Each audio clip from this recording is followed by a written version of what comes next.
صباح الخير، عاملين ايه؟ رب تكونوا بخير. النهارده الفلوج بتاع المحكمة.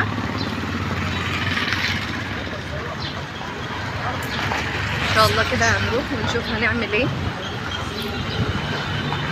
النهارده انا هرفع دعاوي جديدة غير القديم كله. القديم كله خلص خلاص، وان شاء الله النهارده هنفتح ملف التسوية لدعوتين جداد. هنعمل زيادة نفقة علشان عدى اكتر من سنة على الحكم، فالنهارده هنعمل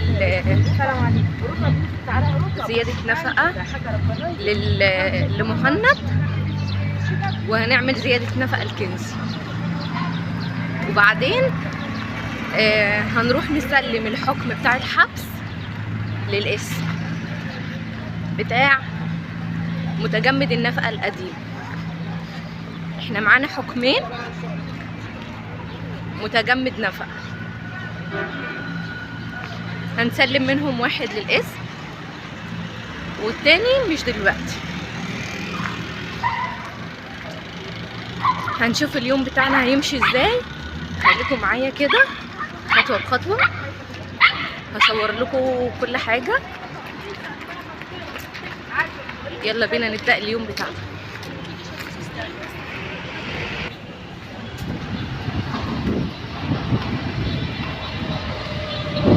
نركب المترو دلوقتي بقى.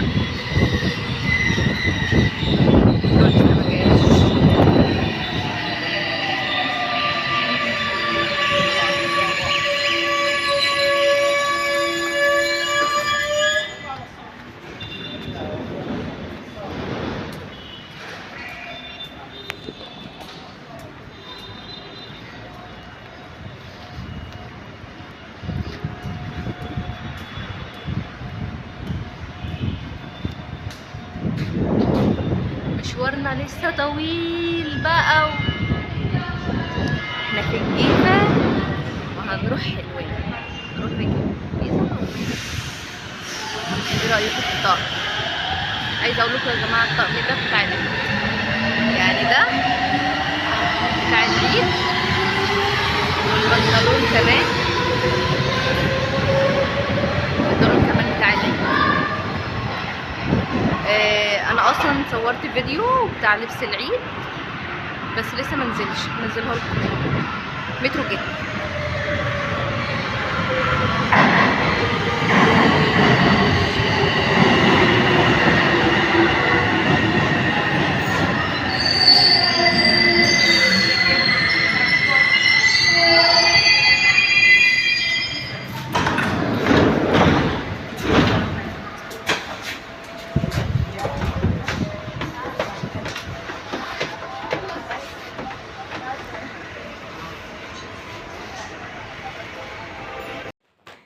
تعالوا بينا بقى نكمل الفيديو. دلوقتي يا جماعة انا خلاص روحت البيت، معرفتش ان انا اصور لكم بعد ما وصلت البيت على طول، علشان طبعا رحت جبت ولادي من الحضانة وبعد كده روحت البيت فهم ناموا كده، فبعدين ايه قلت اكمل لكم الفيديو.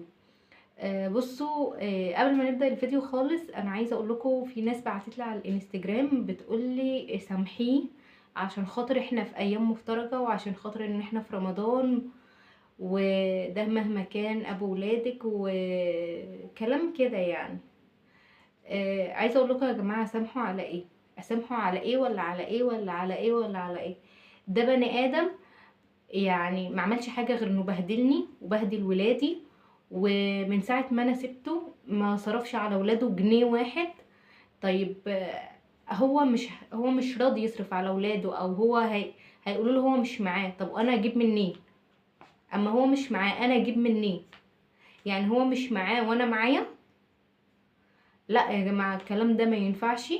واللي هيحط نفسه يعني اللي هيحط نفسه في وضعي ما هيقبلش خالص ان كلمه سامحيه دي خالص. يعني لو سمحتوا اتكلموا كلام بالعقل، تمام؟ انا ما ظلمتهوش وما جيتش على حق، ويوم القيامه كده يوم ما هنقف قدام ربنا هقول له يا رب انا ما ظلمتهوش، وهو عارف الكلام ده كويس، وربنا شايف ومطلع. انا اتبهدلت وشايله مسؤوليه لوحدي. انا بودي العيال من الحضانه وبصحى الصبح وبودي العيال من الحضانه وبفضل البسهم واحضرهم، وبعد كده اروح الشغل، وبعد كده ارجع، وبعد كده اجيب العيال من الحضانه، ما بلحقش انام، بعمل اكل للولاد وبنضف البيت، وبعد كده لو الولاد محتاجين حاجه بعملها، بودي ابني الحلاق، بغير انبوبه، بروح ادفع ميه وكهرباء ونور، بدفع ايجار، بروح اعمل مليون حاجه علشان خاطر اعرف اربي الولاد دي. انا قايمه بدور اب وام. انتوا عارفين يعني ايه دور اب وام؟ يعني مش واحده جوزها مسافر وهي قايمه بدور الاب والام وهو بيبعت لها مصاريف. لا، الكلام ده مش معايا.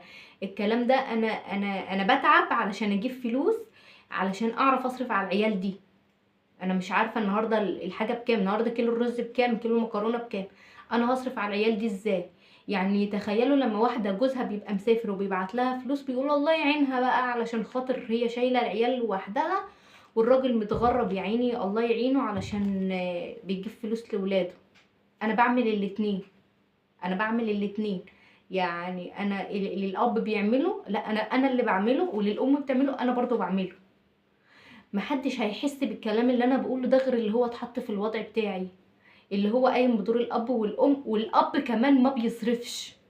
انا بقالي 3 سنين، 3 سنين الراجل ده ما صرفش لعياله جنيه، ما دفعش لعياله جنيه. ده لو يرضي مين؟ ده يرضي ربنا ده ولا يرضي مين؟ الكلام ده ما يرضيش ربنا. واللي هيطلع ويقول لي ده الكلام ده يرضي ربنا يحط نفسه مكاني، يصرف بقى على العيال دي. انا معرفش اصرف على العيال دي ازاي بقى لما انا هسامحه. حق عيالي وحقي عنده يوم القيامه، اقسم بالله ما انا مسامحه فيه. ويوم القيامه لو انا مخدتش حقي في الدنيا دي، اقسم بالله ما يدخل الجنه بسبب عياله وبسببي. انا مش مسامحاه على بهدلت ومرمطت وبهدلت عيالي. بصوا يا جماعه، دي الاحكام بتاعتي. بصوا، دي الصيغه التنفيذيه بتاعت كنزي وبتاعت مهند. دي الاحكام بتاعتي. انا رفعت له زياده نفقه، زياده نفقه دعاوي جديده. ده غير ان انا جبت له حكمين حبس بمتجمد نفقه، وان شاء الله هحط عليه الحكم الثالث بتاع الحبس. انا عندي متجمد نفقه من شهر 10 لحد شهر 4، كل شهر 4000 جنيه. هعمل له حكم جديد وهعمل له متجمد نفقه جديده. ده غير ان انا هزود نفقه ان شاء الله الشهر ده. عملت له زياده نفقه لكنزي والمهند. هو ما بيدفعش، خليه بقى ما بيدفعش. طول ما هو ما بيدفعش انا عايزاه ان هو ما يدفعش. خلاص بقى. دي الصحيفه بتاعت الدعوه الجديده بتاعت مهند وبتاعت كنزي. زياده زياده نفقه وفرش وغطا، وكمان رفعت له مصاريف علاج واجر رضاعه. دي الصيغه التنفيذيه بتاعت مصاريف الولاده واجر الحضانه واجر المسكن. انا ليه اجر حضانه واجر المسكن. دي الصيغه التنفيذيه بتاعت النفقه الزوجيه لما كنت انا مراته. وده حكم الحبس، حكم حبس ب23,500. ده اول حكم حبس. انا معايا دلوقتي حكم تاني حبس ب10,000، وفي حكم تاني حبس ان شاء الله هجيبهوله بعد شهر او شهرين بحوالي 30,000. انا عايزه اقول لكم دي مش فلوس، دي اللي انا بصرفه على العيال دي. ده انتوا متعرفوش يعني ايه 23,000. انا بقالي 3 سنين. اليوم النهارده بيعدي علينا ازاي؟ انا بدفع ايجار، بدفع ميه، بدفع غاز، بدفع كهرباء، بدفع للعيال دي حضانه، بدفع لهم كل يوم مصاريفهم رايحين الحضانه، اكل وشرب غير اكل وشرب في البيت. انا عندي كارد، انا واخده كارد، انا بدفع له قسط كل شهر عشان اعرف اصرف على العيال دي. انا بشتغل جوه البيت وبره البيت. انا بشتغل المرتب ما بيقضينيش ايجار للبيت وحضانه للعيال. هاكل واشرب منين انا والعيال دي؟ والناس تيجي تقول لي سامحيه.